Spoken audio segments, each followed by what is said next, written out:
kuncinya. Al-Mahdi nanti itu, nur di dalamnya ada nur Muhammad, ruhnya adalah pewaris Ahmad.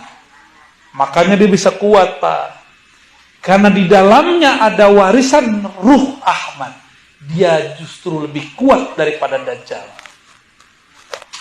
Itulah alasannya kenapa Nabi Isa waktu datang, Nabi Isa nggak mau jadi imam. Karena dia tahu si yang di depan itu pewaris Ahmad. Nggak pantas seorang Nabi Isa menjadi imam baginya. Ini ada kisah Ibnu Abbas. Ibnu Abbas ini mirip Nabi Isa lah di zamannya. Hibrul Ummah, sangat alim. Bisa melihat Jibril 2 kali. Dan Ibnu Abbas wafat Rasulullah umurnya 13. Dalam waktu rentang itu dia pernah melihat Jibril berapa kali? Ajib nggak tuh? Ajib luar biasa. Abdullah bin Abbas, ya, itu diceritakan bahwa ia berkhidmat waktu menginap Rasulullah di rumah salah satu istrinya. Di rumah Maimunah, Rasulullah bangun malam hari. Dulu nggak ada keran, Pak. Nggak ada PDAM, sumur jauh. Ibnu Abbas yang masih kecil ngambil air ke sumur yang jauh malam hari, lalu menyediakan air wudhu dan mandi untuk Rasulullah Sallallahu Alaihi Wasallam. Dia nggak tidur ketika Nabi tertidur. Dia tunggu kapan Nabi keluar, maka dia keluar. Selesai Nabi berwudhu, Nabi nanya, siapa yang menyediakan air ini? Maimunah bilang, bukan saya, wahai Rasulullah. Sepertinya Abdullah bin Abbas. Dia cuma khidmah loh. Ketika sholat Nabi Muhammad, dia langsung kelutuk-kelutuk. Sholat di samping Nabi, tapi di belakangnya. Samping belakangnya. Nabi lihat Sayyidina Abdullah bin Abbas sholat di bagian kiri Rasulullah. Maka ditarik oleh Rasulullah ke bagian kanan. Ditarik sejajar dalam hadis Imam Bukhari dan Muslim. Setiap ditarik sejajar, dia diam sejenak lalu dia mundur 1 langkah. Ditarik oleh Nabi ke depan, dia mundur lagi 1 langkah. Begitulah terus sampai selesai sholat. Nabi bertanya, wahai Abdullah, kenapa kamu mundur ketika aku tarik?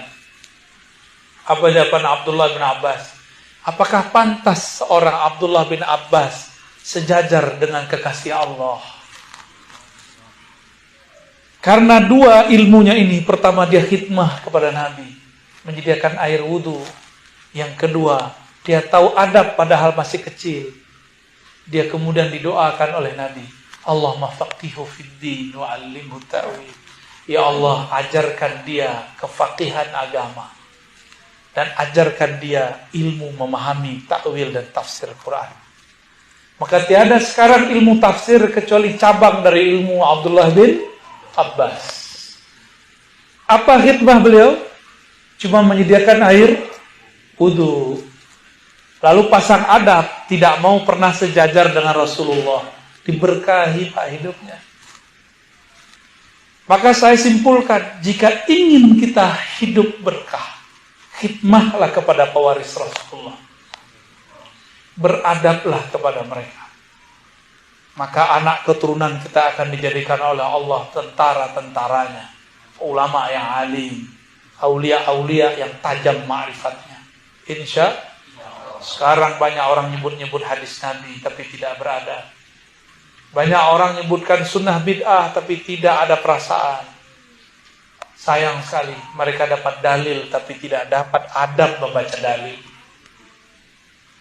Semoga keluarga kita, keturunan kita, saudara-saudara kita semua diberikan ilmu khidmah dan ilmu adab. Amin ya rabbal alamin. Udah 9:30 Pak, lewat 10.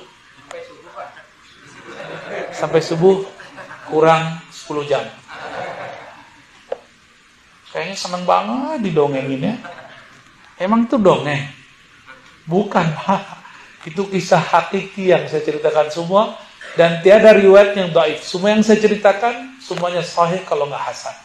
Kalaupun dhaif dia sudah naik menjadi hasan. Yang saya ceritakan itu semua ya. Jadi insya Allah yang kita sampaikan, saya jaminannya bahwa itu hadis-hadisnya, riwayat-riwayatnya kuat ya. Ini zaman apa? Mana dalilnya ya.